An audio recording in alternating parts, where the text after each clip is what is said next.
The wagon wheel struck a stone buried in the red dirt, and the whole frame lurched sideways hard enough to send rope coils slapping against the canvas. Elise Brennan gripped the sideboard, her knuckles bone-white against the splintered wood. But the kick came before she could brace. Silas's boot caught her square in the ribs, and she went over the edge in a tumble of skirts and grit the ground, punching the breath from her lungs. She hit the trail on her shoulder, rolled once, and stopped face down in the hardpan. Her palms scraped raw on the earth. The hem of her dress tore at the knee. Blood welled hot against the fabric. Above her, Silas hauled back on the reins, the wagon horse snorting and stamping in the traces. He was shouting something, words blurred by rage and the rot-gut whiskey she could smell even from the dirt. The pain was sharp, immediate, but beneath it ran something deeper, and the memory of her sister's voice, weak with fever, whispering, "Promise me you'll fight for it, Elise. Promise me." The creek bend, the 160 acres, the one piece of earth that mattered. Then hoofbeats close and fast. A rider cut across the trail between her and the wagon, his horse sliding to a stop in a spray of powdered earth. The man sat easy in the saddle, a carbine slung across his back, and a wide-brimmed hat shadowing a face marked by a scar that ran from jaw to cheekbone. His skin was dark, his hair long and tied back with a strip of leather. Lakota she knew at a glance. His eyes black and steady as stones in a stream bed, flicked from her crumpled form to Silas, who was already reaching for the revolver at his belt. "That's enough," the rider said. His voice was low and level, the kind that did not need to rise to carry weight. Silas's hand froze on the grip of the Colt. His face flushed and slick with sweat, twisted into something uglier than drink alone could shape. "You got no business here, Scout." The rider did not move, but his body shifted, subtle, deliberate, placing himself fully between Silas and Elise. The wind lifted a plume of fine particles around them, curling it like smoke across the trail. The sun hammered down from a hard blue sky, cloudless and merciless. In the distance, cedar mesas rose like broken teeth against the horizon, and beyond them the road bent toward the town of Cedar Falls. Elise pushed herself up on her elbows, tasting copper and grit. Her breath came shallow and quick. The rider glanced back at her once, just long enough to mark that she was alive, then returned his attention to Silas. Silas spat into the dirt. His hand still hovered near his gun. The wagon horse tossed its head, the bit jangling. The air pressed down thick and waiting. "Walk away," the rider said. Silas's eyes narrowed. He looked at Elise, at the rider, then back at Elise. His mouth worked, chewing something silent and mean.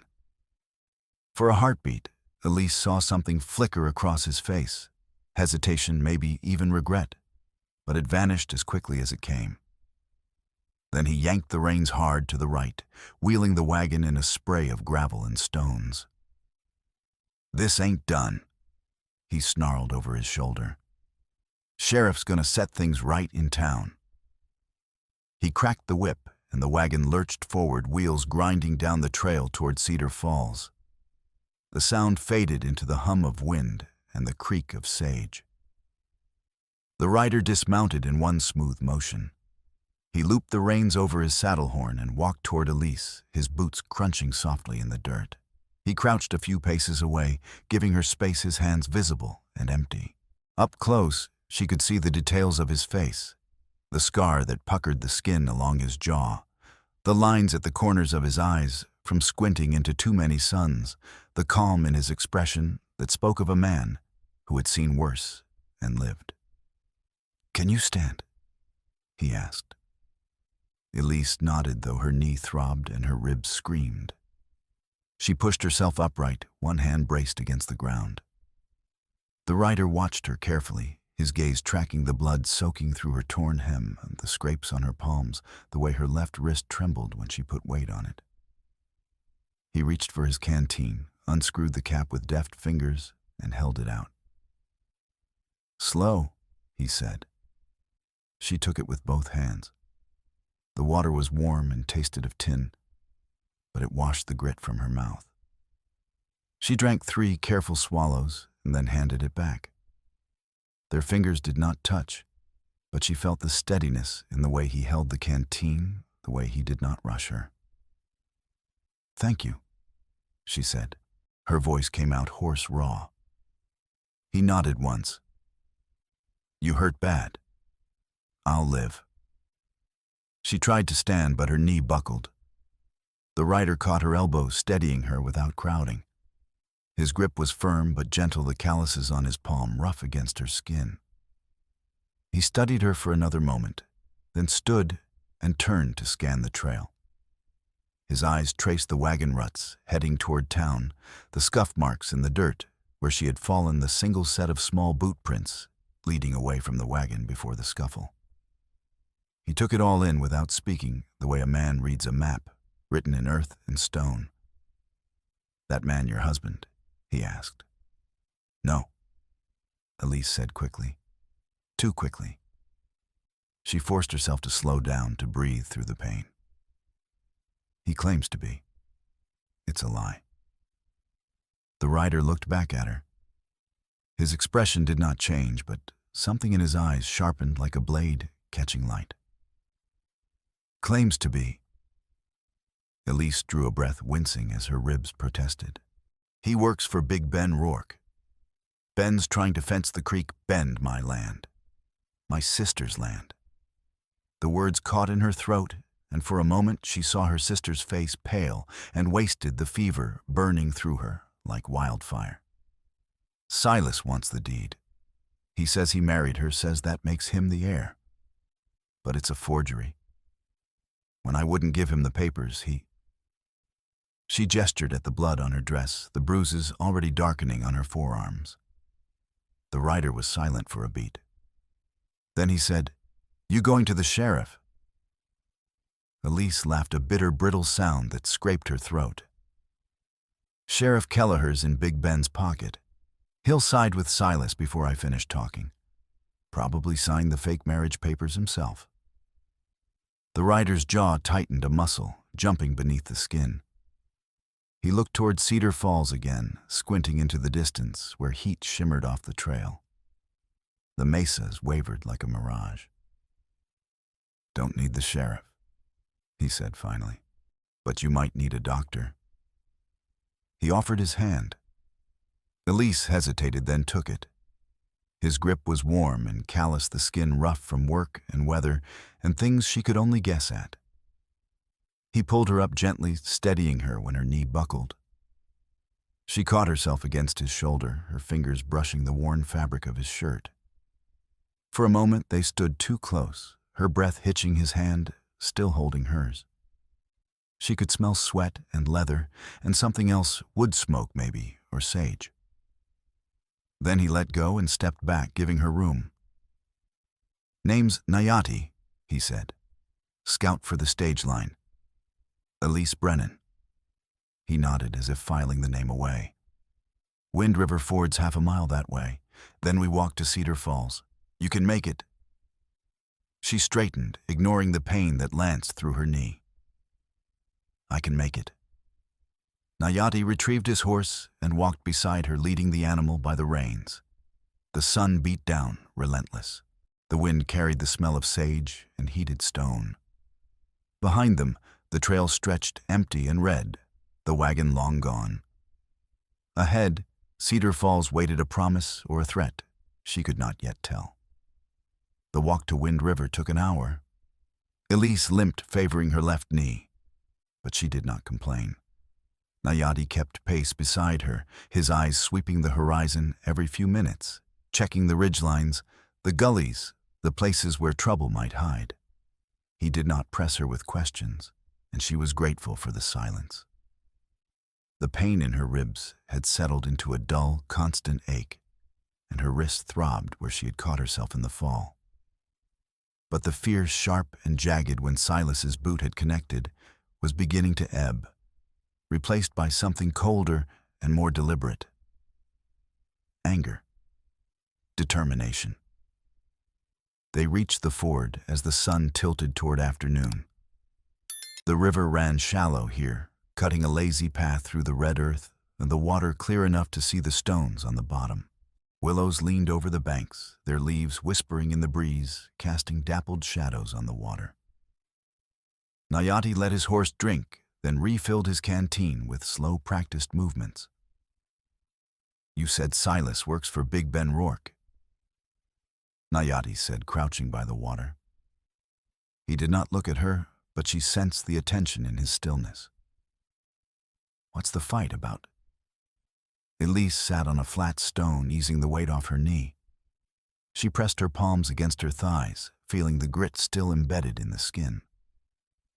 For a moment, she did not speak, just watched the water slide past the way it wore away the stone, inch by inch, year by year. "My sister died last winter," she said finally. "Fever. She had a homestead claim 160 acres with a creek bend, best water in the county. Big Ben's been buying up land and stringing barbed wire trying to fence the whole range. But he can't touch the creek bend unless he owns it." "So he wants your sister's claim," Nayati said. "He already tried to take it. Silas showed up a month after she died, waving a marriage registry that said he and my sister were married last spring. Said that made him the widower, the heir. Tried to file it with the county clerk." Nayati frowned, his eyes still on the water. But my sister died in February of 1887. The registry's dated April of 1888. Elise's voice hardened, the anger sharpening each word. "Silas forged it, or someone did. Sheriff Kelleher signed as the officiant and witness. The whole thing's a fraud." Nayati rose, water dripping from his hands. He wiped them on his pants and turned to face her.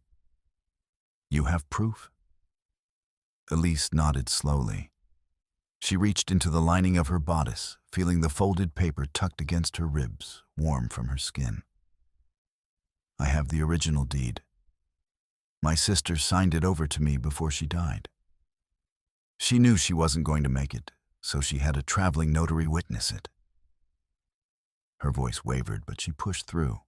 "I also have—" She hesitated, then pulled out the folded paper. "A telegram, half of one. Silas tried to destroy it after he broke into my cabin. I grabbed what I could and ran." Nayati's gaze sharpened. He stepped closer, and she unfolded the paper. The edges were charred, the ink smudged in places, but enough remained to read. His eyes scanned the fragmentary message, and she saw his jaw tighten. "What's the telegram say?" he asked, though she knew he had already read it. "Part of it's in code. But the words I can read mention the fence, the election, and something about swapping a ballot box." She met his eyes. "Big Ben's not just after the land. He's trying to steal the whole town." Nayati was quiet for a moment, his expression unreadable. Then he said, "Big Ben's running men in the election." "He's trying to," Elise said. "If his slate wins, he'll own the sheriff, the council, the whole town. And the creek bend will be his no matter what the deed says. No judge will rule against him if he controls the law." Nayati looked toward Cedar Falls, barely visible now, as a smudge of rooftops against the mesas. The light was changing the sun, sinking lower, painting the rocks in shades of copper and rust. "Then we need the other half of that telegram." Elise met his eyes. "Why are you helping me?" He did not answer right away. He turned back to the river, watching the current twist around the stones, the way the water found its path through every obstacle. "Because Silas drew on you," he said finally. "And because I've seen what men like Big Ben do when nobody stops them." He paused, and when he spoke again, his voice was quieter. "I've seen what happens when the strong take from the weak and call it law. I won't stand by and watch it happen again."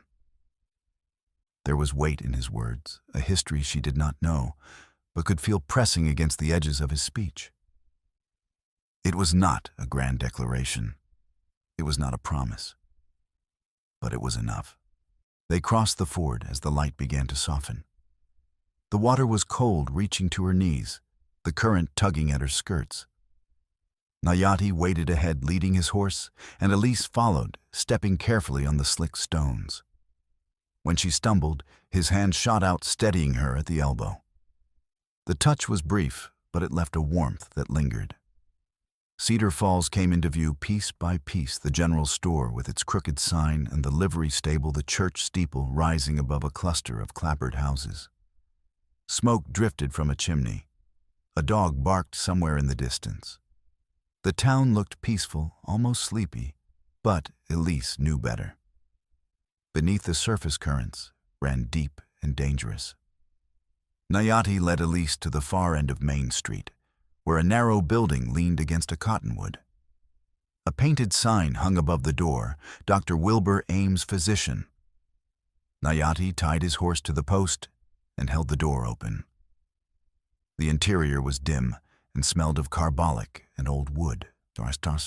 Ames looked up from a table cluttered with bandages, glass bottles, and a scattering of metal instruments. He was a lean man in his mid-40s, with wire-rimmed spectacles perched on a narrow nose and sleeves rolled to his elbows. He took one look at Elise, her torn dress, her bloodied knee, the way she held her ribs, and gestured to a chair without preamble. "Sit," he said. His voice was brisk, but not unkind. Elise sat. Nayati stood by the door, arms crossed, watching the street through the window. His presence was solid, reassuring. Dr. Ames knelt and examined her knee, peeling back the torn fabric with careful fingers. The skin beneath was scraped raw dirt embedded in the wound. He frowned. "This'll need cleaning and stitches." "Do it," Elise said. Ames glanced at the bruises on her forearms, the scrapes on her palms, the way she held her ribs when she breathed. His frown deepened. "Who did this?" "Man named Silas." Ames's jaw tightened. He stood and fetched a basin of water, a bottle of whiskey, and a needle already threaded with catgut. "I've stitched up 3 women this month with marks like yours, all of them too scared to say who." He poured whiskey over the needle, then over her knee. Elise hissed through her teeth, but did not flinch. The alcohol burned like fire, searing through the pain. "I'm not scared," Elise said, her voice steady. "I'm angry." Ames met her eyes, and something like approval flickered in his gaze. He worked quickly, his stitches small and neat, pulling the edges of the wound together with practiced efficiency. When he finished, he wrapped the knee in clean linen and tied it off. "Stay off it as much as you can," he said. "And if Silas comes near you again, you come straight here. Understand?" Elise nodded. Ames wiped his hands on a rag and looked past her to Nayati. "You the one who brought her in?" "Yes." "Then you did right." Ames paused, his expression turning grim. "But be careful. Silas runs with Big Ben's men, and Big Ben's got half the town on his payroll, sheriff included." "We know," Nayati said. Ames studied him for a moment, then nodded. "Good. Then you know what you're walking into." As they left the doctor's office, the sun was sinking behind the mesas, painting the sky in shades of copper and ash. Elise moved slowly, testing her stitched knee. But the pain was manageable, now dulled by whatever Ames had put in the whiskey. Nayati walked beside her, scanning the street with the same quiet vigilance she had noticed on the trail. A woman stepped out of the schoolhouse across the way, tall and straight-backed with dark hair pinned up and a no-nonsense set to her shoulders. She saw Elise and crossed the street in quick, purposeful strides, her skirt swishing in the gathering dusk. "Elise Brennan?" she asked. Elise nodded. "Penelope Hart. I teach here." She glanced at Nayati, taking his measure in a single look, then back at Elise. "I heard what happened on the trail. News travels fast in a town this size." News or gossip? Nayati asked, his tone neutral. Penelope's mouth twitched, almost a smile. Both. Silas is already telling people you attacked him and stole from his wagon. Sheriff Kelleher's eating it up. Elise's stomach turned. Of course he is. Penelope looked at her directly, her gaze sharp and assessing. If you need help, you let me know. I've got a schoolhouse full of children whose families are getting squeezed by Big Ben's wire. We're not all on his side. Thank you, Elise said, surprised by the warmth in her own voice. Penelope nodded and started to turn away, then paused. One more thing. There's a farmer named John Kowalski Polish, came over 5 years ago with his wife and children. He's got a claim just north of the creek bend. Big Ben's wire cut off his access to water last month. His cattle are dying. If you're looking for allies, John's your man. She walked back to the schoolhouse, her skirt swishing in the gathering twilight. Nayati looked at Elise. You have a place to stay. I had a cabin, Elise said. But Silas knows where it is. I'm not going back there, not tonight. Nayati thought for a moment, his gaze distant. There's a boarding house 2 streets over, run by a widow named Mrs. Calloway. She's fair. They walked in silence, the street quiet now, most folks inside for supper. Lamps glowed in windows, casting yellow squares of light onto the dirt. Somewhere, a fiddle played faint and lonesome, the notes drifting on the evening air. At the boarding house, Mrs. Calloway, a round-faced woman with flour dusting her apron and kindness in her eyes, took one look at Elise's torn dress and stitched knee and ushered her inside without questions. Nayati paid for a week's room, ignoring Elise's protest. You'll need it, he said simply. Before he left, he turned back at the door. Tomorrow we'll find the other half of that telegram, and we'll figure out what Big Ben's planning. Elise nodded. She wanted to say more, wanted to ask why he was risking his neck for a stranger, wanted to thank him in a way that felt adequate. But the words caught in her throat. Instead, she said, "Thank you." Nayati met her eyes, and for a moment something passed between them. Something unspoken, but solid, like a handshake sealed in silence. His gaze held hers steady and calm, and she felt the weight of his attention like a physical thing. Then he was gone, the door closing softly behind him. Elise stood in the narrow hallway listening to the sound of his boots fading down the porch steps. Her knee throbbed, her ribs ached. But for the first time since Silas's boot had caught her, she felt something other than fear. She felt the edge of hope. The fire started just after midnight. Elise woke to the sound of shouting and the smell of smoke acrid, choking wrong. She sat up in the narrow bed, her knee screaming in protest, and stumbled to the window. Across the street, past the dark shapes of buildings, an orange glow pulsed against the night sky.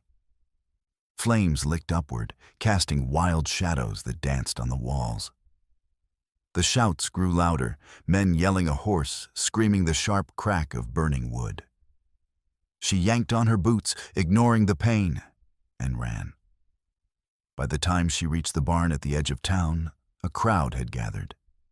Jan Kowalski, a stocky man with a soot-streaked face and panic in his eyes, was bellowing orders in accented English, his voice cracking with desperation. His oldest boy, no more than 15, broke from the group and sprinted toward the barn doors, which were already half engulfed in flames. "No!" John roared, lunging after him. The boy disappeared into the smoke. A beam cracked and fell, sending up a shower of sparks that hung in the air like dying stars. The crowd gasped. John tried to follow, but 2 men grabbed his arms and held him back, their faces grim. Then Nayati was there. Elise had not seen him in the crowd, but suddenly he was moving, hat-gone shirt pressed over his mouth and nose. He ducked through the doorway and vanished into the inferno. Seconds stretched. The roof groaned a deep, ominous sound. Elise's breath stopped, her heart hammering in her chest. Then Nayati staggered out, the boy slung over his shoulder. The boy was coughing, his shirt smoking, his face blackened. Nayati dropped to his knees in the dirt, and John was there, dragging his son away from the flames, his hands shaking. The boy gasped and heaved, but he was alive. Elise grabbed a blanket from someone's arms and ran to the boy. His shirt smoldered at the shoulder, the fabric glowing red. She smothered the embers, pressing the wool down hard, feeling the heat through her palms. The boy's eyes were wide and white with shock, but he was breathing. "You're all right," she said, her voice steady, even though her hands shook. "You're all right." Behind them, the barn collapsed inward with a roar, sending up a pillar of sparks that lit the night like daybreak. The heat washed over them in waves, fierce and terrible. Dr. Ames pushed through the crowd, his black bag in hand, his face set. He checked the boy quickly, burns on his shoulder, smoke in his lungs, but nothing life-threatening. "Get him inside," Ames said to John. "Keep him warm and still. I'll be there in a minute." John clutched Nayati's arm, his eyes wet. "You saved my boy." Nayati shook his head, still catching his breath, his chest heaving. "He saved himself. I just got him out." But John did not let go. "You saved him," he repeated, his voice breaking. As the crowd began to disperse, Nayati walked to the edge of the ruin. The barn was a skeleton now, beams glowing like coals, the heat still radiating in waves.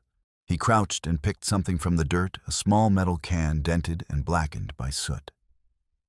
He turned it over in his hands, his expression hardening, then showed it to Elise. A brand was stamped into the side, BR. Big Ben Rourke. Elise's stomach dropped. He did this. Nayati's face was hard, his jaw set. Or his men.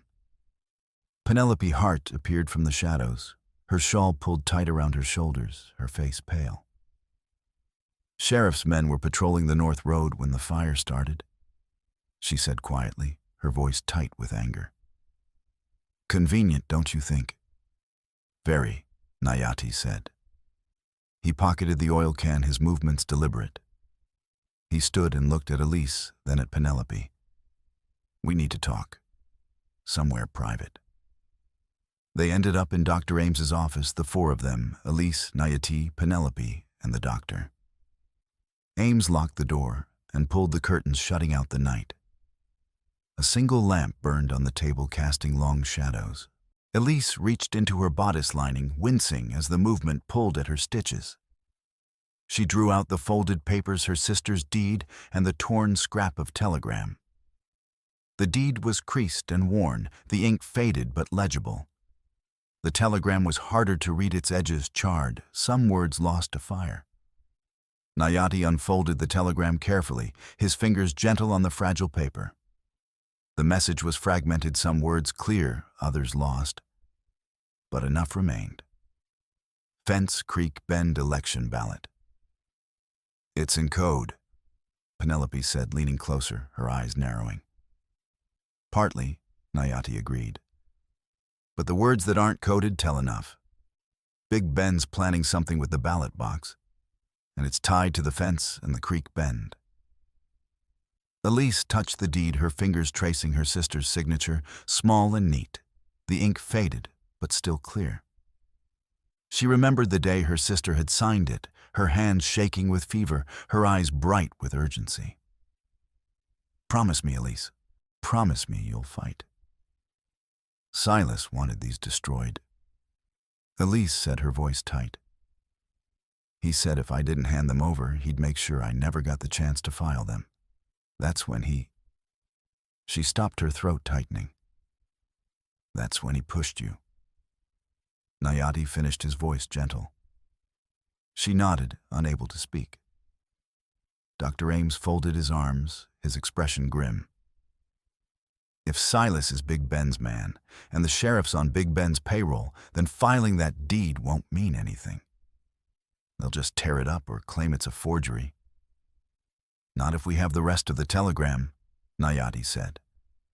If we can prove Big Ben's planning to rig the election, we've got leverage. We can force the town to act. Where's the other half? Penelope asked. Nayati looked at Elise.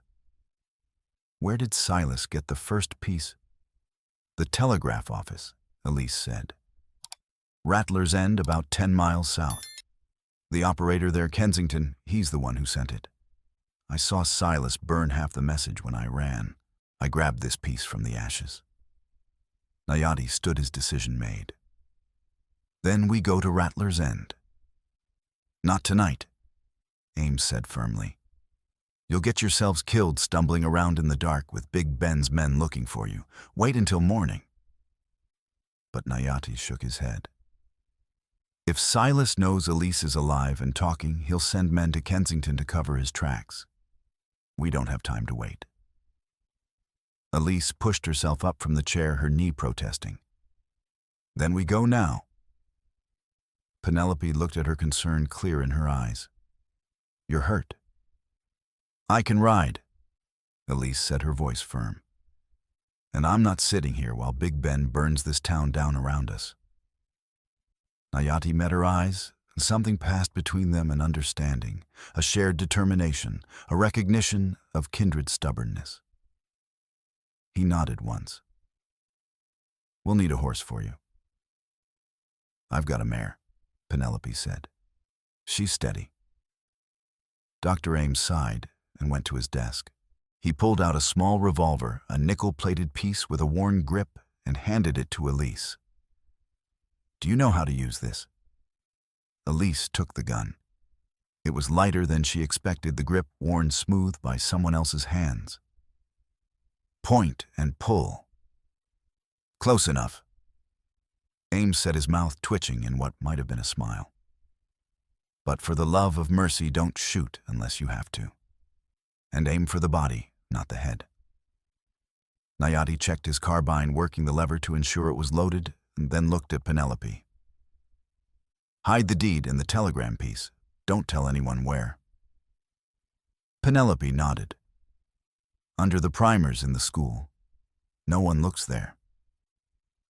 They left through the back door, slipping into the dark. The smell of smoke still hung in the air, thick and bitter. John's barn glowed faintly in the distance, a dying ember against the black velvet of the night. Nayati brought his horse from the livery, and Penelope led them to her mare, a dappled gray, with kind eyes and a calm disposition. Elise mounted carefully, biting down on the pain that shot through her knee. The mare shifted beneath her, sensing her unease, but held steady. Nayati swung into his saddle and looked back at Elise. You ready? She nodded, gripping the reins. They rode south away from Cedar Falls into the night. The moon was a thin sliver, offering little light, and the land stretched dark and vast around them. The only sounds were the creak of leather, the soft thud of hooves, and the whisper of wind through sage. Elise glanced back, once seeing the faint glow of the town's lamps receding behind them. Then she turned her face forward toward whatever waited in the dark. The sun rose behind them as they rode, turning the sky from black to gray to a pale, washed-out blue. The trail to Rattler's End, cut through open sage and red dirt, the land rolling in long, low swells like frozen waves. Elise's knee throbbed with every bounce of the mare's gait, but she kept pace with Nayati, her jaw set, refusing to slow him down. They were still 5 miles from Rattler's End when riders appeared on the ridge ahead. Nayati reined in sharply, his hand moving instinctively to the carbine. Elise pulled up beside him, her heart kicking hard against her ribs. 3 men, maybe 4, silhouetted against the brightening sky. Too far to make out faces, but close enough to see the glint of rifles slung across their backs. Big Ben's men, Elise asked, her voice low. Likely. Nayati said. His eyes scanned the terrain, taking in every detail: the slope of the land, the cover, the escape routes. One of the riders raised an arm and gestured. The group began to move down the ridge, angling to cut off the trail. They were not hurrying, confident in their numbers. "We can't outrun them," Elise said. Her mare was steady but not fast, bred for farm work, not speed. And Nayati's horse had been ridden hard the day before. Nayati scanned the terrain with the practiced eye of a man who had spent years reading land like others read books. To the west, the land dropped into a shallow gully lined with scrub and stone. To the east, open ground stretched for miles, offering no cover, no advantage. "The gully," he said. "We'll lose them in the rocks." They spurred the horses and veered off the trail, plunging into the gully. The ground turned rough, scattered with loose stones that clattered under the horses' hooves like broken bells. Behind them, the riders shouted and gave chase, their voices echoing off the gully walls. Nayati led them deeper, weaving between boulders and stunted juniper, his movements sure and swift. Elise ducked under a low branch, her hat knocked askew. The mare stumbled once on the uneven ground and then recovered her breath, coming in hard snorts. Ahead, the gully bent sharply to the left. Nayati pulled up and dismounted in one smooth motion. "We stop here," he said. "Stop." Elise's voice was tight with disbelief. "They're right behind us." "Exactly," Nayati said. He pulled his carbine free and moved to the bend, pressing his back against the rock. "If they follow, they'll come around that corner single file. We'll have the advantage. They won't risk it if they think we're ready to fight." Elise slid from the saddle, her knee nearly buckling under her weight. She drew the revolver Ames had given her, her hands slick with sweat. The gun felt heavy now, awkward in her grip. Her heart hammered so hard she thought Nayati must hear it. Nayati glanced at her, his expression calm. "You don't have to shoot. Just hold steady. They'll see the gun and think twice." Hoofbeats echoed in the gully, growing louder, closer. Voices rough and urgent, shouting back and forth. Elise pressed herself against the rock beside Nayati, her shoulder touching his. She could feel the heat of him through the fabric, the rise and fall of his breathing, slow, controlled, steady as a drumbeat. Her own breath came fast and shallow, her pulse racing. The first rider came around the bend. Nayati stepped out, carbine leveled at the man's chest. "That's far enough." The rider, a burly man with a beard matted with trail dirt and a stained hat pulled low, hauled back on his reins, his horse rearing with a shrill whinny. Behind him, two more men appeared, pulling up hard and their hands moving toward their guns. But Nayati's carbine was already aimed, unwavering. "Easy," Nayati said. His voice was calm, but his eyes were not. They were hard as flint, and Elise saw the threat in them clear as daylight. "You boys turn around and ride back. No one needs to bleed today." The bearded man spat into the dirt, the gesture contemptuous. "You're making a mistake, Scout. Big Ben wants that woman, and he's gonna get her, one way or another." "Not today," Nayati said. The man's hand twitched toward his revolver, and the air seemed to freeze. Elise stepped forward, raising Ames's gun with both hands, the barrel shaking but steady enough. Her arms trembled, but she kept her stance wide, her feet planted. He said, "Turn around." She said, her voice stronger than she felt. The bearded man looked at her, then at Nayati, then back at his companions. Whatever he saw in their faces, or in the steadiness of Nayati's aim, made him think better of it. He tugged his reins and wheeled his horse with a curse. "This ain't over," he muttered, his voice carrying a promise. The three riders retreated back up the gully, their horses' hooves clattering on stone. The sound faded, slowly swallowed by distance. Elise lowered the gun. Her hands were trembling so hard she nearly dropped it. Nayati reached out and steadied her wrists, his fingers warm and firm, grounding her. "Breathe," he said quietly. She did. One breath, then another, deep and slow. The shaking eased, though her heart still raced. "You did good," Nayati said, his eyes meeting hers. There was something in his gaze, approval maybe, or respect. It warmed her more than the sun. Elise looked up at him. His face was close, his expression serious, the scar on his jaw stark in the morning light. For a moment, neither of them moved. The world seemed to narrow to this space between them, breath and heat and the electric awareness of nearness. Then Nayati let go and stepped back, breaking the moment. "We need to keep moving," he said, his voice carefully neutral. They mounted again and rode hard for Rattler's End, the tension still humming in the air between them. The town, when they reached it, was little more than a cluster of weathered buildings around a crossroads, a general store with a sagging porch, a saloon with broken shutters, and the telegraph office, a narrow shack with a crooked stovepipe, and a faded sign that read, "Telegraph and Wire Service." The place looked half abandoned, the kind of town people passed through but did not stay. Nayati tied the horses to a post and approached the door. It was locked, the shutters drawn. He knocked once hard. No answer. "Kensington," he called, his voice sharp. "Open up." Silence. Nayati tried the door, rattling the handle. Locked tight. He stepped back and looked at Elise, his expression grim. "You sure the telegram came from here?" "Positive," Elise said. "I saw the stamp. Silas carried it in his coat." Nayati circled the shack, checking the windows with the efficiency of a man who knew how to break into places without leaving traces. One window was cracked and the frame warped by heat and time. He worked the edge of his knife into the gap and pried it open with a soft creak. Inside, papers rustled. He climbed through and disappeared. A moment later, the front door swung open from the inside.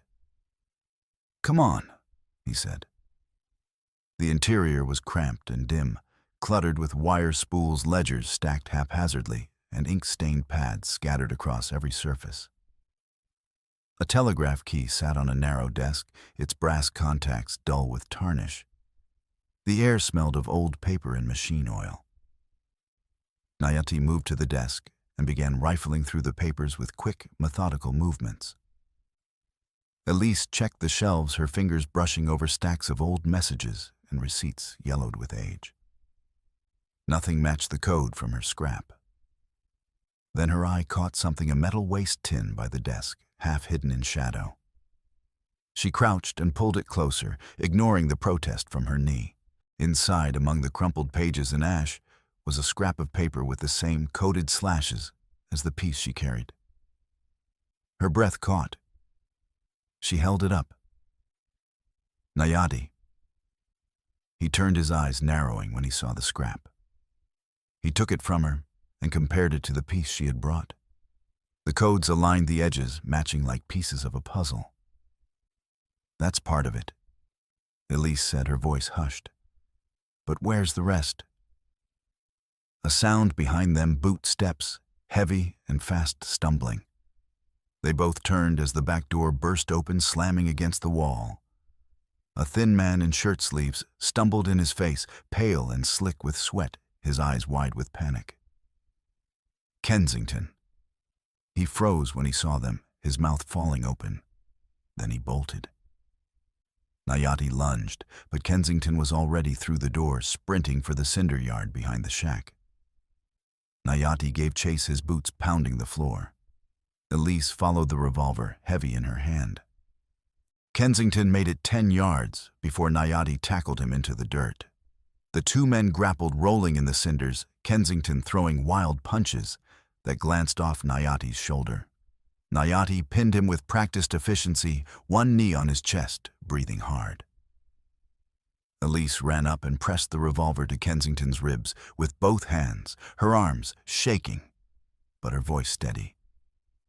"Stop," Kensington froze his chest, heaving, his eyes darting between them with the panic of a trapped animal. "Where's the rest of the telegram?" Nayati demanded, his voice hard. "I don't know what you're talking about." Kensington gasped, his voice high and desperate. Elise pushed the gun harder, feeling the resistance of bone beneath fabric. "The one about Big Ben, the fence, the ballot box. Where is it?" Kensington's face crumpled, his resistance breaking like a dam. "Kelleher told me to destroy it. I burned it, I swear." "Not all of it," Elise said. She pulled the 2 scraps from her pocket and held them up the paper, trembling in her grip. "These didn't burn. Where's the rest?" Kensington's breath came in ragged sobs. "Under the desk. Floorboard second from the left. I kept it. Insurance. In case Big Ben or the sheriff turned on me. I didn't want to hang alone." Nayati hauled Kensington to his feet and shoved him back toward the shack, his hand gripping the man's collar. Inside, Nayati pried up the floorboard with the tip of his knife. Beneath it, wrapped in oilcloth and hidden in the crawl space, was a full sheet of telegram paper folded carefully. He unfolded it with deliberate care. The message was complete now, codes, and all the ink still legible. Elise read over his shoulder, her breath catching as the full scope of Big Ben's plan unfolded before her eyes. And squeak. Bend force, homesteaders, ballot box, swap market day, Kelleher witness marriage fraud, Rourke. Elise's breath caught her heart pounding. "It's all here. The whole plan. He's going to swap the ballot box on market day." Nayati folded the telegram and tucked it inside his shirt against his skin. He turned to Kensington, who stood trembling by the door, wringing his hands. "You're coming with us."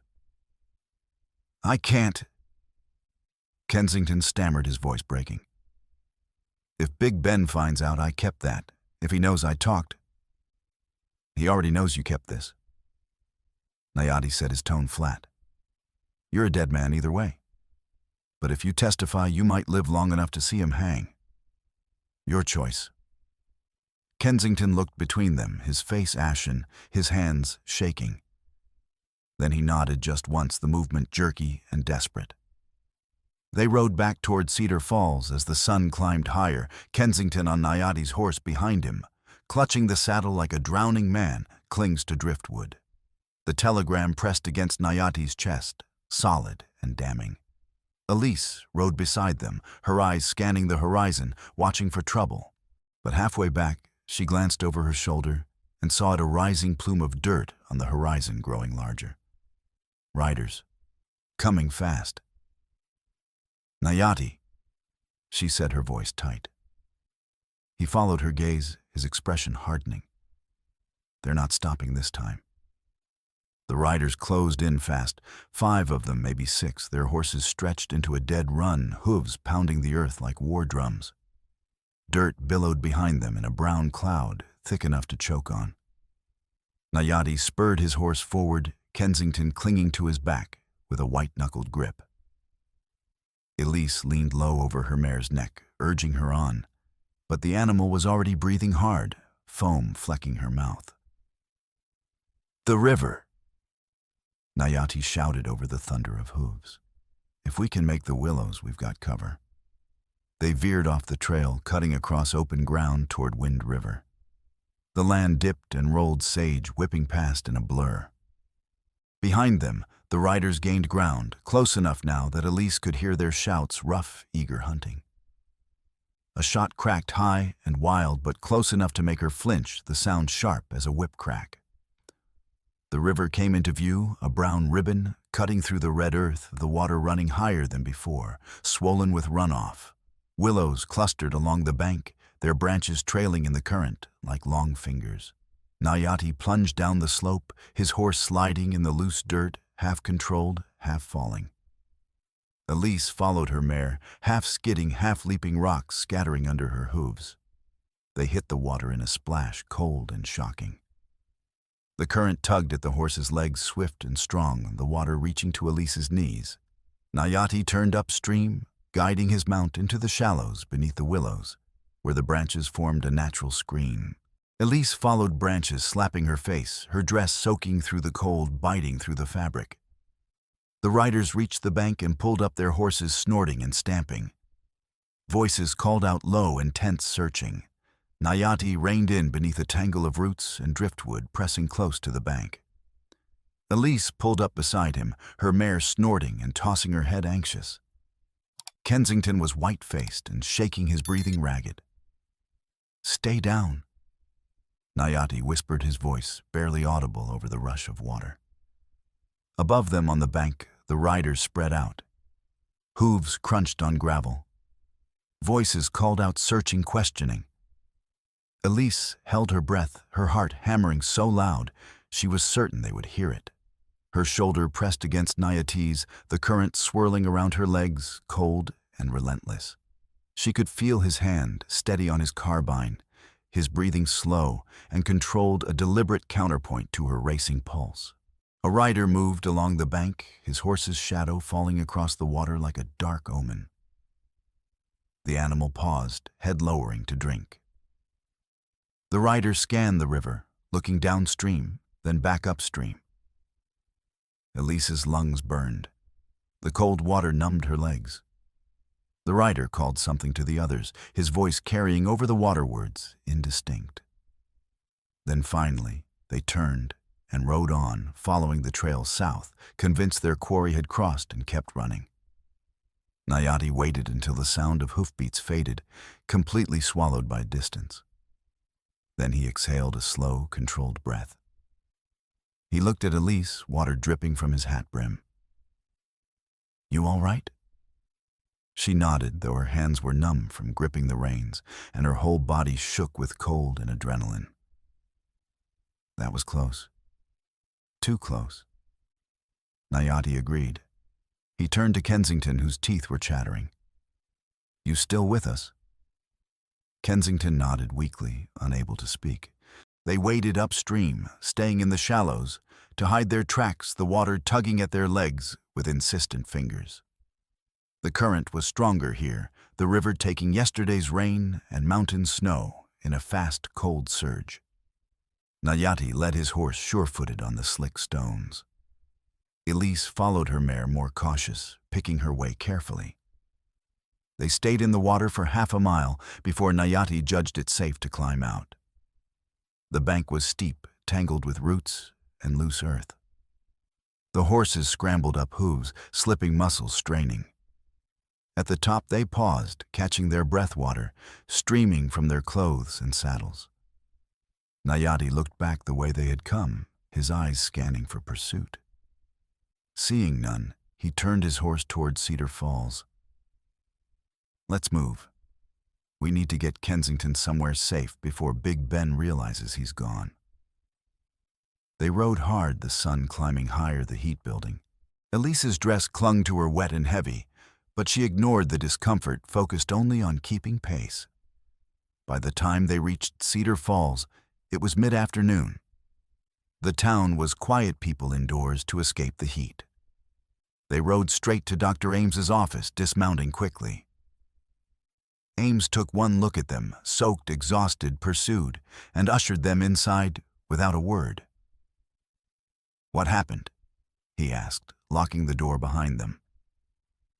"Big Ben's men tried to stop us," Nayati said.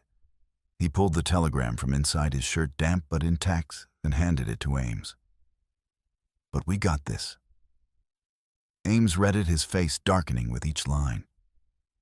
When he finished, he looked up, his expression grim. "This is evidence of conspiracy, fraud, and election rigging. If we can get this in front of a federal marshal—" "We don't have time," Nayati interrupted. "The election's in 3 days. Big Ben's going to swap the ballot box before anyone can stop him. We need to act now." Penelope arrived moments later, breathless, her face flushed. "Jan Kowalski's here. He needs to talk to you. It's urgent." John pushed into the office, his face dark with fury, his hands clenched into fists. Big Ben's men drove new posts today. Right across the creek bend straight through my water access. Strung barbed wire from the ridge to the ford. My cattle can't get to water. They'll die in 3 days. Elise's stomach dropped, a cold dread settling in her gut. He's cutting off access. More than that, John said, his voice tight with rage. He's daring us to do something about it. He knows we'll have to cut the wire or lose our stock. And when we do, he'll have the sheriff arrest us for vandalism. It's a trap. Then we cut it at night, Nayati said, quietly. John shook his head, his expression bleak. He's got men watching. Roaring Jack and Mild Mike, his hired guns. They're camped on the ridge with rifles and lanterns. They'll see us coming. Then we go around them, Nayati said, his tone matter-of-fact. How? John demanded, frustration sharpening his voice. Nayati looked at Elise. You know the land better than anyone. Is there another way to the water? Elise closed her eyes, picturing the creek bend, the fence line, the terrain. There's a gully that runs parallel to the fence line. It's narrow, but we could lead stock through it. The wire doesn't go that far south. Not yet. Show me, Nayati said. They rode out that night, Nayati, Elise, John, and 2 of John's neighbors, both armed with old rifles. The moon was a thin sliver, offering little light, and the land stretched dark and vast around them. They moved on foot once they neared Big Ben's fence, leading their horses skirting the ridge where the hired guns kept watch. Lantern light flickered up there, distant and watchful. The gully was steep and choked with scrub, but wide enough for cattle to pass single file. Nayati scouted ahead, moving with the silent efficiency of a man trained to track and hunt. Elise followed, her knee aching but manageable, her breathing controlled. John and his neighbors brought up the rear, driving a small herd of cattle, 30 head, desperate for water. They were halfway through the gully when the bells rang. The sound cut through the night like a scream, sharp, discordant, alarming. Big Ben's men had strung bells along the wire, hidden in the sage, triggered by movement. Shouts erupted from the ridge. Lanterns flared, swinging wildly. The darkness exploded into chaos. Move! Nayati barked, his voice cutting through the confusion. The cattle panicked, scattering into the brush with bellows of fear. John's neighbors tried to herd them, but it was chaos, animals, bolting, men shouting, the bells clanging wildly. Shots rang out high and aimed to scare, not kill, but close enough to send dirt flying, close enough to make the point clear. Nayati grabbed Elise's arm and pulled her flat beneath a wagon parked at the edge of the gully, its bed half loaded with fence posts. Lead tore through the canvas above them, shredding it, the sound loud and terrifying. He covered her with his body, his weight pressing her into the dirt, his arms braced on either side of her. She could feel his heart pounding against her back, his breath hot against her ear, fast but controlled. Stay down, he said, his voice low and urgent. More shots. A fence post, splintered wood flying. The bells clanged wildly, a cacophony that made it impossible to think. John cursed and fired back, his rifle cracking in the dark, the muzzle flash bright. Nayati shifted, reaching for his carbine. But before he could rise, Elise grabbed his wrist, her fingers digging in. Don't. They'll see the muzzle flash. They'll know exactly where you are. He hesitated, his body tense as a coiled spring. Then he nodded, his jaw tight. They stayed low, pressed together, listening to the chaos around them and the crack of gunfire, the thunder of hooves, the panicked bellows of cattle. Elise's breath came fast and shallow, her face pressed against his shoulder. She could smell sweat and leather, and smoke, could feel the solid heat of him, the reassuring weight. Gradually, the shooting stopped. The cattle scattered into the night, their bellowing fading into distance. John and his men retreated, dragging the wounded one man with a graze across his shoulder, another limping, cursing in Polish. Nayati and Elise slipped away in the dark, moving on foot, leading the horses by the reins. They did not speak until they reached the cottonwoods by the river, the water a soft murmur in the night. "You all right?" Nayati asked, his voice rough. Elise nodded, though her hands were shaking again, the adrenaline draining away and leaving her hollow. That was a trap. Big Ben knew we'd try something. Nayati said, his expression grim. He's always one step ahead. He knows the land, knows the people. He's been planning this for months. Then we need to get ahead of him. Elise said, her voice firmer than she felt. Nayati looked at her, studying her face in the faint moonlight. How? Elise thought of the telegram, the ballot box, the election. The pieces were all there, scattered like puzzle fragments. We stop him on market day, in front of everyone. If we can prove he's rigging the vote, the town will turn on him. They'll have to. That's a big if. Nayati said, his tone cautious. It's all we've got, Elise said. She met his eyes, and for a moment the space between them seemed to shrink, charged with something unspoken. Will you help me? He held her gaze, something shifting in his expression, something warm and solid. You know I will. They walked back to town in silence, the night pressing close around them, the stars cold and distant overhead. Somewhere behind them, the bells still rang faint and mocking, a reminder of how close they had come to disaster. Market day dawned clear and hot, the sun rising like a furnace over Cedar Falls. By mid-morning, the town swelled with people, farmers and ranchers' families, and drifters all crowding Main Street to trade goods, gossip, and cast votes. The smell of roasting meat and fresh bread mingled with the ever-present scent of heated earth and sweat. Children darted between wagons, their laughter bright and heedless.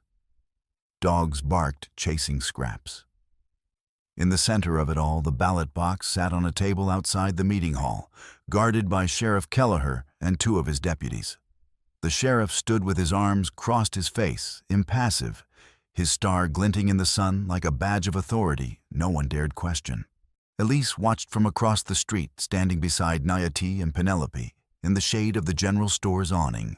Dr. Ames leaned against a post nearby, pretending to read a newspaper, his eyes watchful. Kensington waited in the alley behind the schoolhouse, pale and jittery, ready to testify if needed. How long until they swapped the box? Elise asked, her voice low. Noon, Penelope said, checking the watch pinned to her bodice. That's when the polling closes.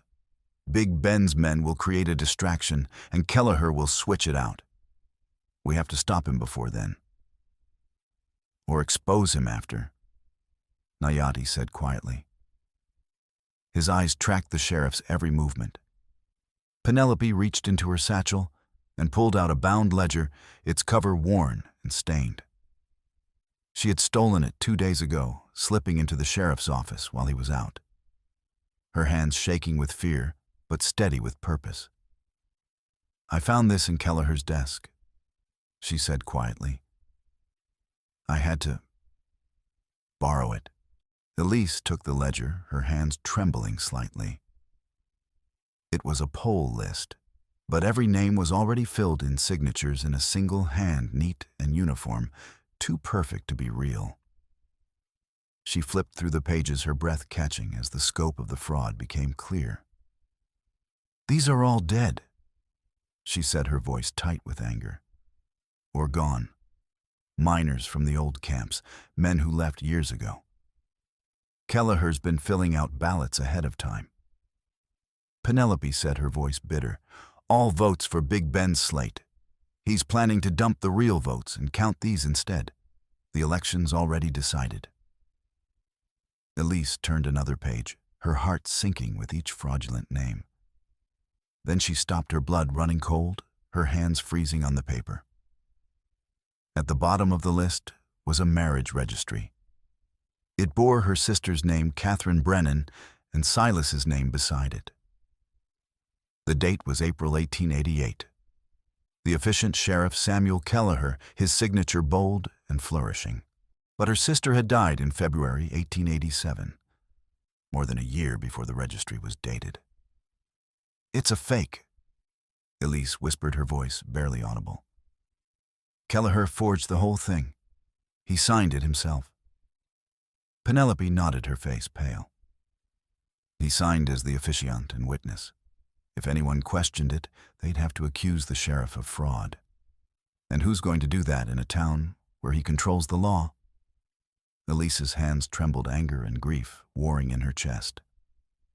"This proves Silas had no claim. The marriage never happened. My sister was already dead. It also proves Kelleher's corrupt."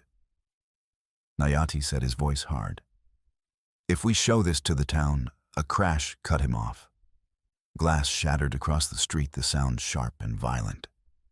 Flames erupted from the window of the schoolhouse, bright and terrible." "No!" Penelope screamed, her voice raw with horror. Silas stepped out of the alley, a bottle in his hand, fire glinting in its neck. He hurled it through another window, the glass exploding, flames spreading across the dry wood like a living thing. Fire climbed the walls, licking at the eaves, smoke billowing black and thick. For a moment, just a heartbeat, Silas stood frozen, listening. A child's scream pierced the air from inside the schoolhouse, high and terrified. His face changed, something flickering across it, hesitation, maybe even horror. His hand trembled on the third bottle. "Do it," a voice shouted from the alley. Big Ben's voice, harsh and commanding. Silas flinched, the moment broken. He threw the third bottle, but his aim was off the bottle, smashing against the wall instead of through the window. Then he turned and ran. Children inside began to scream louder. Nayati ran. Elise ran. The crowd surged, shouting and panicking, people pushing and shoving. Nayati kicked in the front door, smoke billowing out in a choking wave. He disappeared inside without hesitation. Elise followed, her dress catching on the splintered frame, tearing. Inside, the heat was crushing, suffocating. Smoke choked the air, stinging her eyes, searing her lungs. Children huddled against the far wall, coughing and crying, their faces blackened. Penelope was already there, herding them toward the broken window, her voice calm despite the terror. Nayati lifted the smallest, a girl of 5 or 6, tiny and fragile, and passed her out to waiting hands. Elise took another child, then another, her lungs burning, her vision blurring. Penelope's dress caught fire flames climbing the fabric. Elise tore off her own hem and beat at the flames, smothering them with desperate, frantic movements. Penelope stumbled, choking on smoke. Nayati grabbed her and shoved her toward the window, his face grim. They got the children out. All of them. But as Nayati turned to leave, a beam cracked with a sound like a gunshot and fell. He threw himself back, but the beam clipped his shoulder, driving him to his knees with a grunt of pain. His right arm went numb, hanging useless at his side. Elise grabbed him under his good arm and dragged him toward the door, her muscles screaming. Outside, the crowd had formed a bucket line, dousing the flames with frantic energy. Dr. Ames ran to Nayati, his black bag in hand, his face set. "Dislocated," Ames said after a quick examination, his fingers probing gently. "Maybe worse. Don't try to use it until I can set it properly." Elise looked around wildly, her heart pounding. "Where's Silas?" "Gone," John said, pointing south. "Rode out the moment the fire started." But the ledger was gone, too lost in the chaos. Elise's heart sank, despair washing over her. She had dropped it in the fire, and now their only evidence was no. Penelope said, reading her face. She held up the smoke-blackened book, its pages singed, but intact, her face smudged with soot. "I grabbed it. I got it out." Relief washed over Elise, so strong it nearly buckled her knees. She looked at Nayati crouched in the dirt, his face tight with pain, his shoulder already swelling. "We're not done yet." He met her eyes, and despite the pain, despite everything, he smiled a small grim curve of his mouth. "No," he agreed. "We're not." Across the street, Sheriff Kelleher was shouting orders, directing men to fight the fire, his voice loud and authoritative. But Elise saw the way his eyes flicked to the ballot box still sitting unguarded on the table, and she knew. Big Ben was about to make his move. The fire at the schoolhouse burned for another hour before the bucket line finally drowned it. The building stood gutted, its roof, collapsed blackened beams jutting skyward like broken bones. Smoke still curled from the wreckage, acrid and bitter. Penelope stood among the ruins, her face streaked with soot and tears, her dress torn and burned at the hem. Parents clutched their children, whispering thanks to the strangers who had pulled them from the flames. One child was missing, Arabella, Penelope's brightest pupil, a girl of 10 with a quick mind and curious eyes. Panic gripped the crowd until the girl was found hiding in the cellar of the general store. Terrified, but unharmed. Her face smudged with soot. The relief was short-lived. By the time the smoke cleared, the ballot box was gone. Elise saw it first, the empty table outside the meeting hall. The two deputies standing with their hands in their pockets, faces carefully blank. She ran across the street, her knees screaming in protest, and grabbed one of them by the arm, her grip fierce. "Where is it?" she demanded, her voice sharp as a whip. The deputy shrugged, his expression bored. "Sheriff took it inside. Said it wasn't safe out here with all the chaos.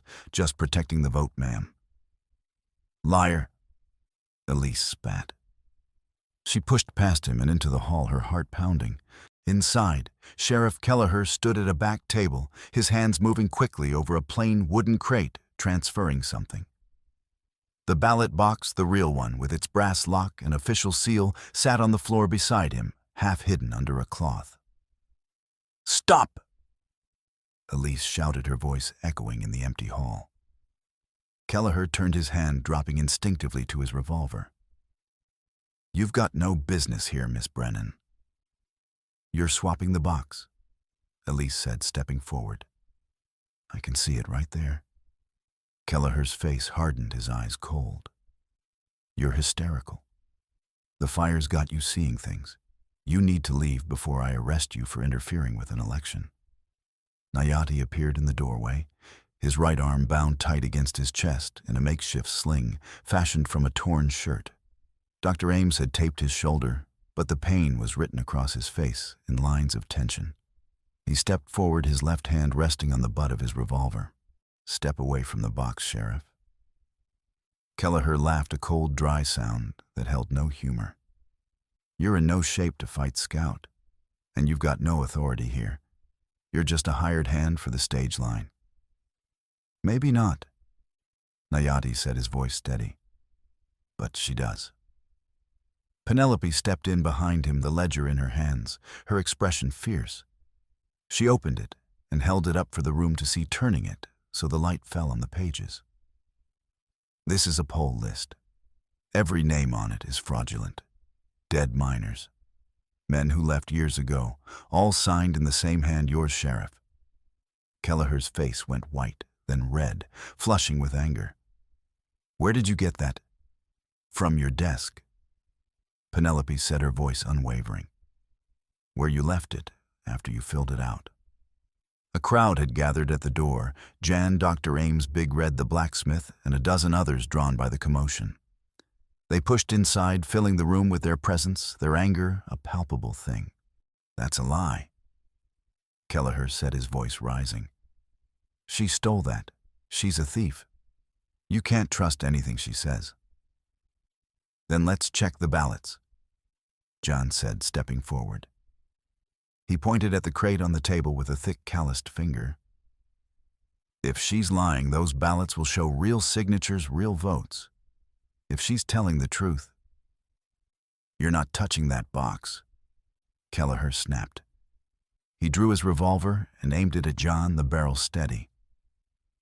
"Nobody touches it." The room went silent tension, thick as smoke. Nayati's left hand twitched toward his gun, but he was too slow to hurt. His movements hampered by pain. Kelleher swung the revolver toward Elise. His face twisted with desperation. "You've caused me enough trouble." Kelleher said, his voice low and dangerous. "Big Ben told me to handle this quiet. But you just won't leave it alone. You should have stayed down when Silas pushed you off that wagon." Elise stood her ground, though her heart hammered wildly in her chest. "You forged that marriage registry. You tried to steal my land, and now you're rigging the election. Everyone in this room knows it." "Prove it." Kelleher set his finger tightening on the trigger. Penelope turned the ledger around and pointed to the marriage registry at the back, her finger trembling but steady. "Right here. Your signature as officiant. Dated April 1888. Elise's sister died in February 1887. You married a dead woman sheriff.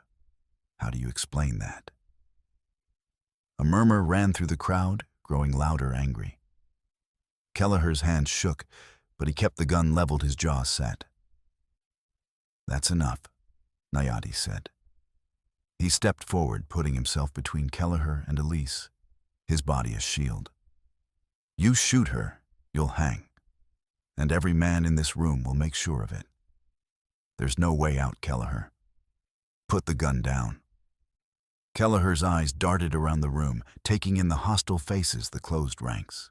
He was outnumbered, cornered, and he knew it. But he was also desperate. "Big Ben's got 20 men on the ridge. You think you can stop him?" "We don't need to stop him." Elise said, her voice ringing clear. "We just need to show the town what he's done." She took the ledger from Penelope and held it up high, turning so everyone could see. "This is proof. And the telegram we took from Kensington, that's proof too. Big Ben planned all of it. The fence, the fires, the fake marriage, the rigged election. And you helped him, Sheriff. You're as guilty as he is." The crowd pressed closer, their anger a living thing. Big Red crossed his arms, his face dark. John's jaw was set, his hands clenched into fists. Even the deputies looked uneasy, their loyalty wavering. Kelleher lowered his gun slowly, the fight draining out of him. "You've got nothing," he said, but his voice had lost its edge, hollowed out by defeat. "We've got everything," Elise said. Before Kelleher could respond, the back door crashed open with a bang. Kensington stumbled in, wide-eyed and gasping for breath. "Big Ben's coming. He's got riders, a lot of them. They're heading for the rail trestle at Wind River. He's got the ballot box, the real one. He's going to dump it in the river." Elise's stomach dropped, dread coiling in her gut. "How many?" 20, maybe more, all armed." Kensington's voice shook.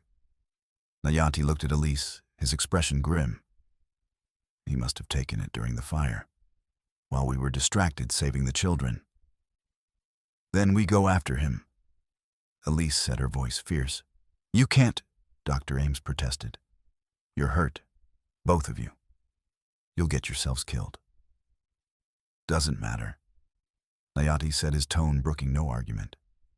He turned to John. "You got a spare horse?" John nodded. "You'll need more than that. You'll need men." "I'll ride with you." Big Red said, his voice a rumble. "Me too," said another voice, and another. Within minutes, a group of 10 had gathered, farmers and tradesmen, none of them gunfighters, but all of them willing to fight for what was right. Elise mounted Penelope's mare, her knee throbbing but steady enough. Nayati swung onto his horse, one-handed, his face pale but determined, his jaw set against the pain. As they rode out, Penelope called after them, her voice carrying over the noise. "Bring that box back. We're counting on you.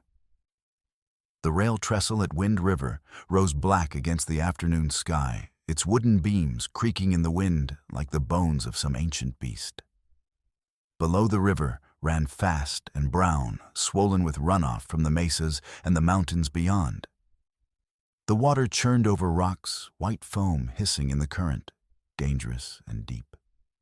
Big Ben Rourke stood in the center of the trestle, the ballot box in his hands, his face set in grim determination. Around him, 20 men sat, their horses' rifles drawn, their faces hard. Silas was among them, his face bruised and haunted, his eyes hollow. Roaring Jack and Mild Mike flanked Big Ben, their revolvers loose in their holsters ready. Sheriff Kelleher rode up from the far side, his face grim. "They're coming," he said, his voice tight. "The whole town's behind them." Big Ben spat into the river, the gesture contemptuous. "Let them come. By the time they get here, this box will be at the bottom of the river, and there won't be a vote left to count. The election's mine." He lifted the box, ready to throw it into the churning water below. Then hoofbeats thundered on the east approach, loud as cannon fire. Nayati and Elise burst onto the trestle, their horses sliding to a stop, hooves skidding on the slick boards. Behind them, Jan and Big Red and the others spread out, blocking the way, their faces set. Big Ben laughed, the sound harsh and mocking. "You're too late, Scout, and you're outnumbered 2-1. Maybe." Nayati said, his voice calm despite the pain radiating from his shoulder. "But you're standing on a bridge that's older than you are, and it's half rotten. And I've got a bullet with your name on it." He raised his revolver left-handed, awkward the angle, wrong, but steady enough to kill. Big Ben's smile faded, uncertainty flickering in his eyes. "You won't shoot. You're not a killer." "Try me," Nayati said, his eyes hard as stone. Elise spurred her mare forward, edging along the rail, her eyes on the ballot box. Her hand went to the rope coiled at her saddle horn. Kelleher saw her movement and shouted a warning. Big Ben turned, but Elise was already moving. She yanked the rope free and looped it around the rail post, tying it fast with hands that shook but did not falter. Then she dismounted and ran toward Big Ben, her knee screaming, her breath ragged, her heart pounding.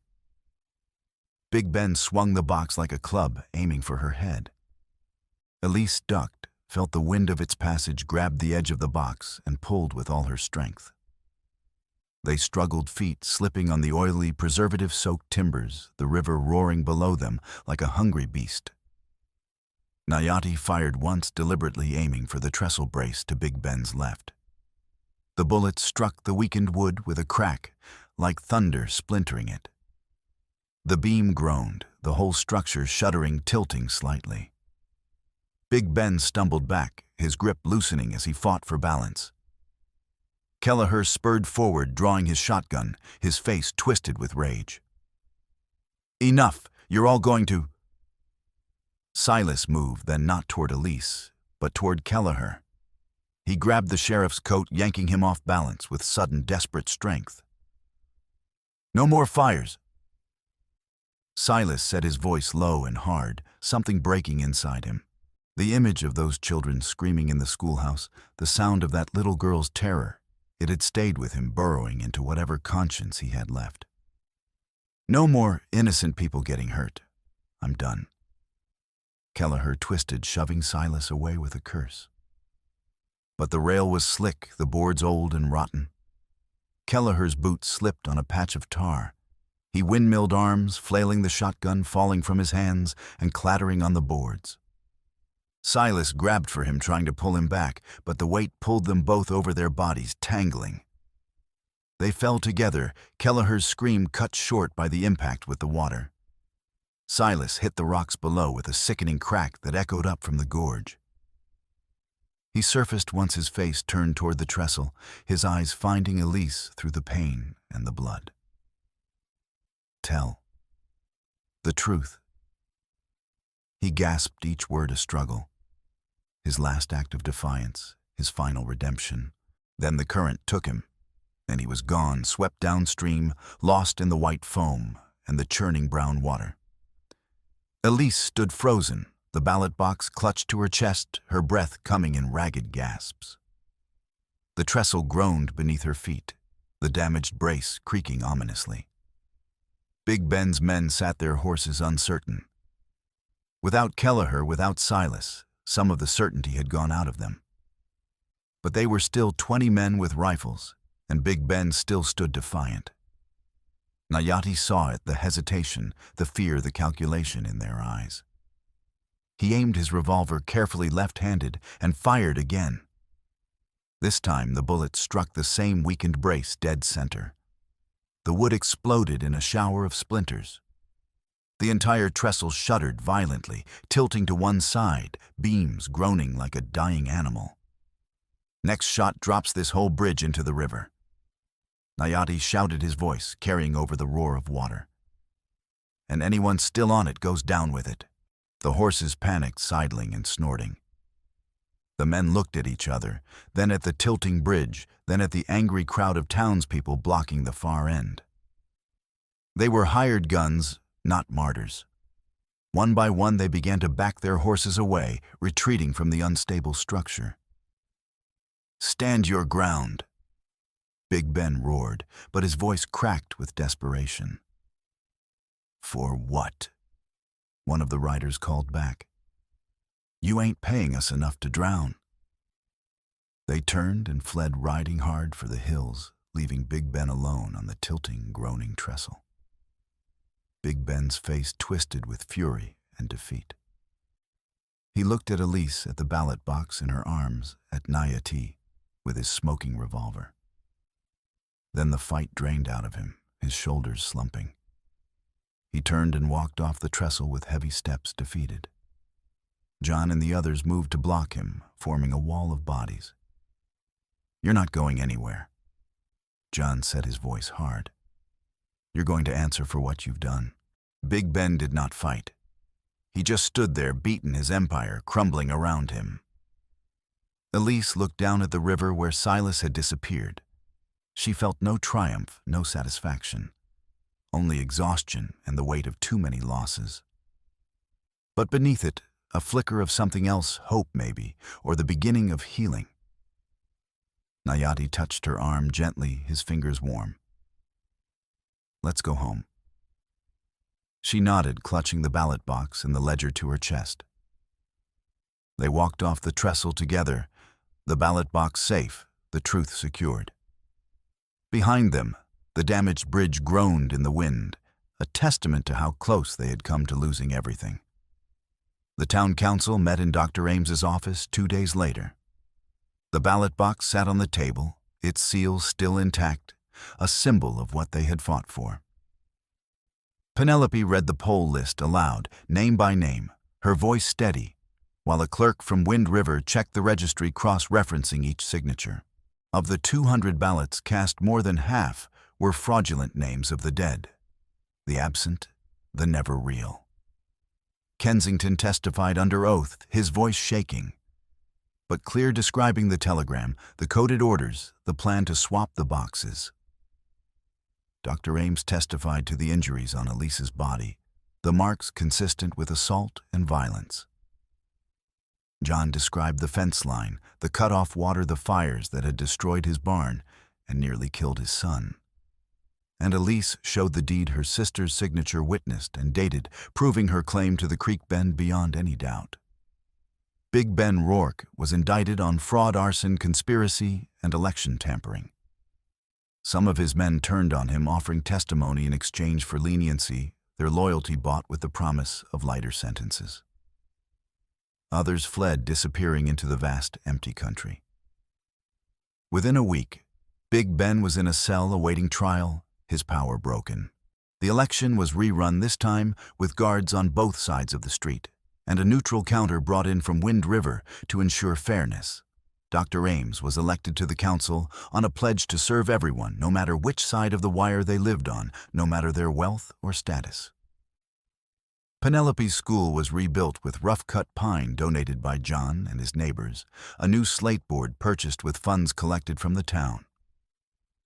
The children returned, and Arabella sat in the front row, her face serious and proud, her eyes bright with the promise of a future worth fighting for. Elise's deed was filed and affirmed by the county clerk, witnessed by 3 council members. The creek bend was hers legally and undeniably. She could have sold it, could have left Cedar Falls and never looked back, could have started fresh somewhere else. But the land held more than a fight now. It held a choice, a future, a promise made to her sister. She met with John and 4 other farmers at the creek bend one morning. The sun was just rising, the water cool and clear, the air fresh with the promise of a new day. They drew up a grazing agreement, a cooperative, that gave everyone access to the water under law, signed and witnessed. No wire cutters, no midnight rides. Just paper and ink and an understanding that survival meant working together. John shook her hand, his grip firm, his eyes warm. "You did a good thing, Elise. You gave us all a chance." "We all did," she said, her voice steady. "We all fought for it." Nayati's shoulder healed slowly. Dr. Ames set it properly, manipulating the joint back into place with careful precision, and within 2 weeks, he could lift his arm again. The pain lingered, a dull ache that flared in cold weather, but the strength returned.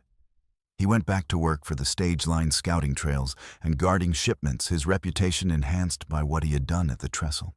But he came back to Cedar Falls more often than he needed to his visits, stretching longer each time.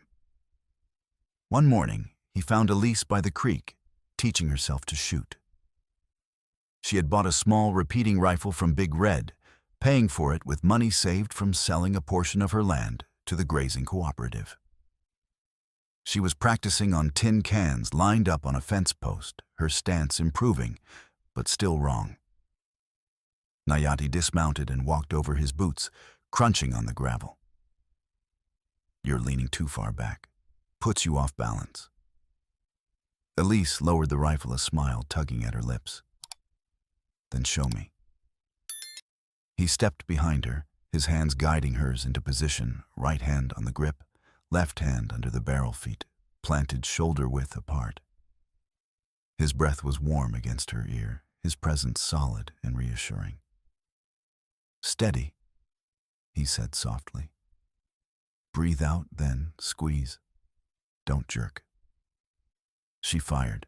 The can flew off the post with a satisfying clang. "Better." Nayati said, his voice warm with approval. Elise turned, and they were closer than they needed to be, closer than propriety strictly allowed. Her hand rested on his wrist, the same wrist that had hauled her from the burning schoolhouse, that had held her steady on the trestle. She looked up at him, seeing the quiet strength in his face, the scars that told stories he had never spoken aloud. "Thank you," she said, her voice soft. "For what?" "For not needing the sheriff. For believing me when no one else did. For standing with me." He smiled just a little, the expression softening the hard lines of his face. "You didn't need me either. You were strong enough on your own." "Maybe," she said, "but it was better not being alone." They stood in the morning light, the creek murmuring behind them, the land stretching wide and open around them. Something passed between them, something unspoken, but real, built on shared danger and earned trust. Nayati stepped back, breaking the moment gently. "I'll be back next week. Stage line's got to run to Fort Grant, but I'll be through Cedar Falls on the return." "I'll be here." Elise said, her voice steady, her eyes holding his. He mounted his horse and rode out the morning light, painting him in gold and shadow. Elise watched until he was just a silhouette against the mesas, then turned back to the creek, the rifle in her hands, the land solid beneath her feet. The trial of Big Ben Rourke lasted 3 days. The courthouse in Wind River was packed, people standing in the aisles, pressed against the walls. Elise testified, her voice steady, recounting every detail, the push from the wagon, the forged marriage, the fires, the ballot box. Nayati testified describing the chase, the trestle, the confrontation. Penelope testified about the ledger, the fraudulent poll list. John testified about the fence, the cut-off water, the deliberate cruelty. Dat is talcro. Ames testified to the injuries, the pattern of violence. Kensington testified about the telegram, the coded orders, the conspiracy. The ledger, the telegram, the oil can from the barn fire. All of it was entered into evidence, each piece damning, irrefutable. Big Ben was found guilty on all counts. He was sentenced to 10 years hard labor at Yuma Territorial Prison, a brutal place where the heat and the work broke men. His land was seized and sold at auction to pay restitution to the families he had harmed. The creek bend remained Elise's, secured by law and blood. On a cool dawn, weeks later, Nayati returned to Cedar Falls. He found Elise at the creek bend, standing where her sister used to stand, watching the water catch the first light, the current gentle and steady. "You came back," she said, turning to face him with a smile. "I said I would." "You did." They stood in silence for a while, the wind carrying the smell of sage and damp earth, the morning cool and fresh. Then Nayati said, "You staying?" "I am," Elise said, her voice certain. "This land, it's mine now. Not because someone gave it to me, but because I fought for it. Because my sister wanted me to have it. I'm not leaving." "Good," Nayati said. He looked out at the mesas, at the road that had brought them together, at the wide, wild country that stretched in every direction. "I've been thinking. Stage Line's got a route that runs through here twice a month. I could make Cedar Falls a regular stop, if you'd want that." Elise looked at him, seeing the question beneath the words and the hope carefully guarded. "I would." He nodded, a slow smile pulling at the corner of his mouth, transforming his face. "Then I'll see you in 2 weeks?" "I'll be here," she said. He mounted his horse, the leather creaking, and started to ride out. Then he paused and looked back. Elise raised her hand, and he did the same, a silent promise made in gesture. Then he turned and rode on into the wide, wild country, the sunrise blazing around him. The road was long, but they had time. And when he returned, she would be waiting. The creek ran clear beside her. The fence line stood open, the wire cut and rolled away. The land was hers, hard-won and precious. And for the first time since the wagon, since the fall, since the fire, she felt free.